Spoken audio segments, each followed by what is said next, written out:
전에无数的日加线呢，전에无数的日加线呢。I'd like to share with you my story.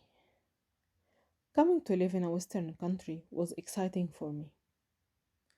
I often heard about the freedom, equality, and openness of Europe. And 15 years ago, I came here with my husband, seeking new experience and higher education. And despite losing some privileges, which I had back home, I always felt that the advantages I have here outweigh these privileges. I have always been excited for my kids to grow up in an open and just society. Until I got struck by an incident that changed my perception and to some extent my purpose of life. It happened when I experienced a physical and verbal racist attack from a woman in her 50s. While I was taking the bus midday in the city center and in front of people's eyes. The amount of hate I saw in her eyes was immensely terrifying as she was shouting, "How dare you wear this in a Christian country?" as she was pointing to my headscarf. I froze in the moment and couldn't respond, and looked at the people around me, but no one tried to stop her or even show sympathy with me.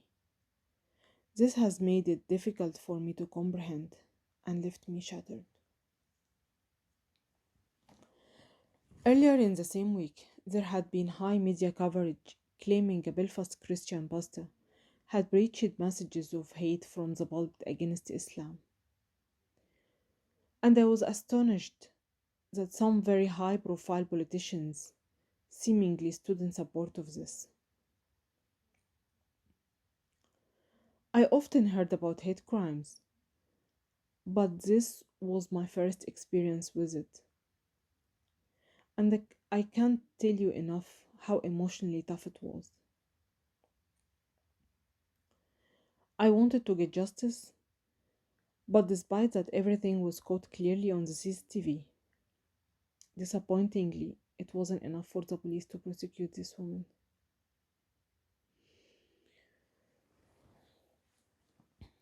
For weeks after, I was shaking from inside and terrified to leave the house. And for nearly 3 months after, I was trying to get myself together with the help of my family and some local friends.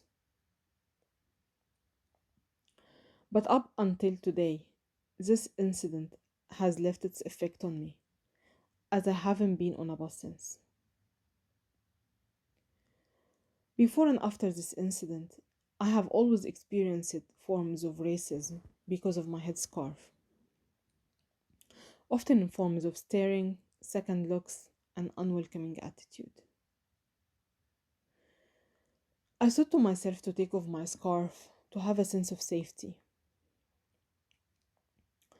then realized that the scarf is part of my identity and of who I am, and taking it off will strip me from my skin, and it will not make racists more accepting. If it's not my hijab, it will be my skin color, it will be my accent, it will be my surname, and the list goes on. Instead, I felt that I have a responsibility and I have a role to play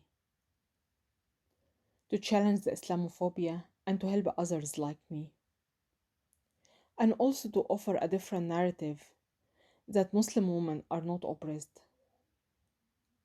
This can only happen by being present, not by stepping back, by showing love, not hate, and by being out there, not by staying disintegrated, and by educating people about what being a Muslim truly means, not by leaving them to the media narrative. So I became an active member of the Islamic Association here, where we organize events to connect with the local community through open days to the Islamic Center, visits to schools, and youth groups. And for the last 3 years, I have been serving in the Women Center Board of Directors, through which I was able to help Muslim women to come out and get integrated with the community. So I might not be able to change the world, but at least I can change how I respond and influence the people around me. Thank you for listening.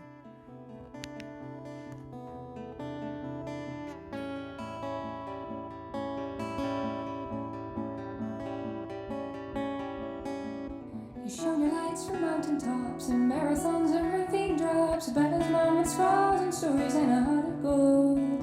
You raced me on your history, shared with me so sisterly. I know you as a child and as a mom, so I know whose shoulders I'll stand on. So I know whose shoulders I'll stand on. So I know whose shoulders I'll stand on. So I know whose shoulders I'll stand on.